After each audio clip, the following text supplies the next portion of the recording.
It was obvious that the services that were initially brought to her were not right.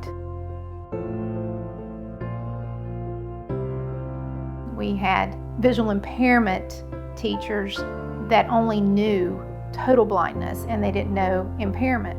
Having TVI come in, they didn't meet just with Anna. They met with the principal, they met with the counselor, they met with all of the teachers that would be involved with Anna and told them and showed them what she saw and how she saw.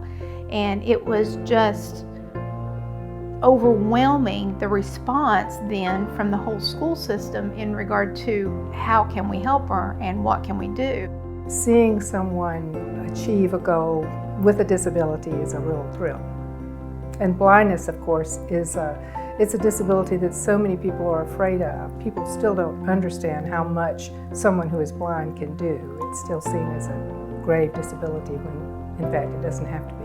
Without sight, it's very difficult to access the print media that surrounds this world, whether that's email, reading calendars, reading textbooks, reading your everyday mail that comes through, going shopping and reading labels. We're able to teach people how to access that print media that exists all around so that they can independently go to the grocery store and buy their own groceries. So when they come home, they can independently put those groceries on their shelves and later on be able to make a meal, follow a recipe, pick out their clothes. Technology is readily available, and we talk about it as the great equalizer, which is all well and good. It does equalize, except it's not readily accessible because it's so costly.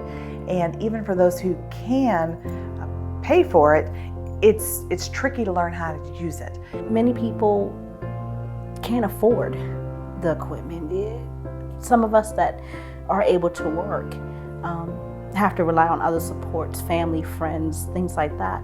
And to have a piece of equipment that is pretty much breaking the bank at $5,000, that's when you have to make a hard decision of whether to pay the rent or whether to buy the update for your program. When you get on up in age, you don't accept technology as easily as somebody 15 to 16 years old does.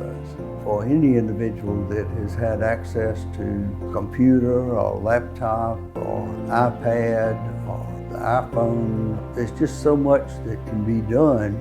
And so when we have donors that can either pay for the technology or we have volunteers who can help teach the technology, we give access and we equalize things for a person who is visually impaired so that they can do everything else that their sighted peers can do.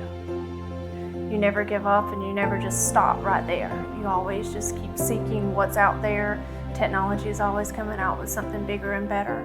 And don't let anything define you, you define who you are.